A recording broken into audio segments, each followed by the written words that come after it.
Welcome, Mr. Friedman. Congratulations on your nomination. Thank you. I think sometimes there's a presumption that America knows best, is in charge of everything, and that we're going to tell everybody the way things are going to be. And I think it sort of ignores the sovereignty of other nations and the opinions of other nations, frankly, particularly in the peace process, that we've decided what the peace process is since 1947, and it doesn't look like there's peace yet, so maybe there ought to be some other thoughts.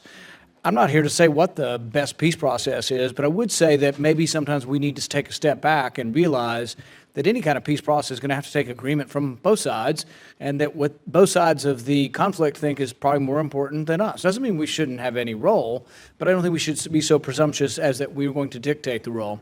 The same would apply somewhat to settlements. So we can all have our own opinion. I know you have your opinion on settlements, but it's also not our country, and we don't live there. And it's not saying it's not a problem. I'm just saying that I'm not so sure the United States should dictate this. That being said, I think that we ought to be aware of the ramifications of policy, and we can voice our opinions on these. And I think yours have been very strong that, in favor of settlement. My question is that, and this has come up recently with the press conference, President Trump has actually sort of voiced, some hesitancy to the 5,400 new units in the West Bank. And while I'm not here to say what my opinion is or what the government should tell Israel what to do, I would say that we ought to account for and think about what 5,400 new settlements in the West Bank do to the possibility of peace. Are you open to thinking about what the ramifications are and that there's another side to the settlement issue other than just saying, hey, we should build everywhere all the time? Yes, I am. Okay. I think that's the open-mindedness that people want to hear and want to know is, are you open-minded enough to know there's another position and that there are ramifications and that you'll listen? I think sometimes, particularly in our country, we think everybody thinks alike in Israel. We have no idea what goes on.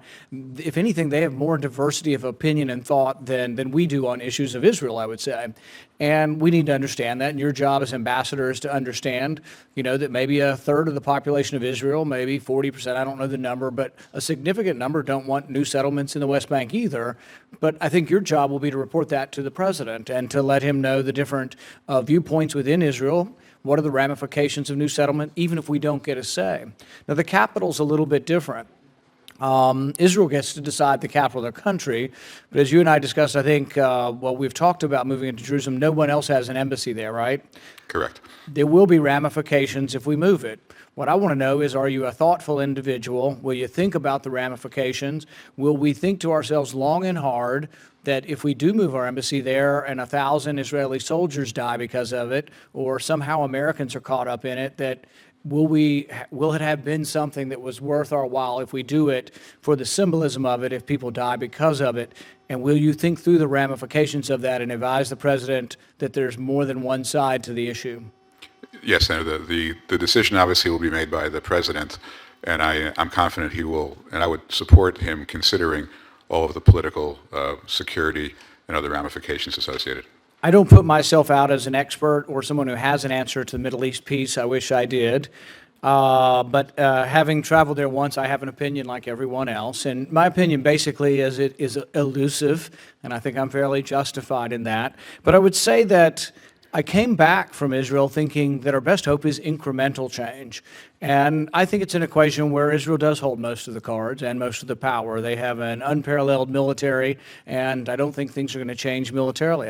These are the facts on the ground. So I would say that there is chance for improvement, but it's going to be incremental. And my advice would be to meet with Palestinian businessmen, and women, listen to them and say, gosh, if this is a way that we can lessen tension and hostility between the groups, why don't we see if there is a way that Palestinians can make more money, that trade can be enhanced? There's all kinds of things that are not the ultimate, and final agreement, which is elusive, that we could do.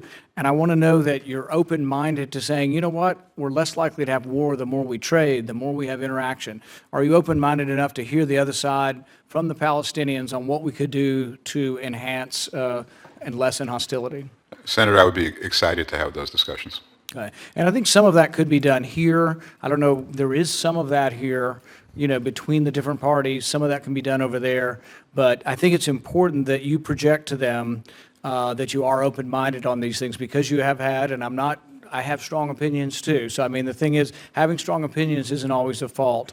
But I would say that you have to show people that you're open-minded enough to be a diplomat, which means hearing from, talking to both parties, and understanding the complexity and the ramifications of every little policy that happens over there. I will, Senator. Thank you. Thank you.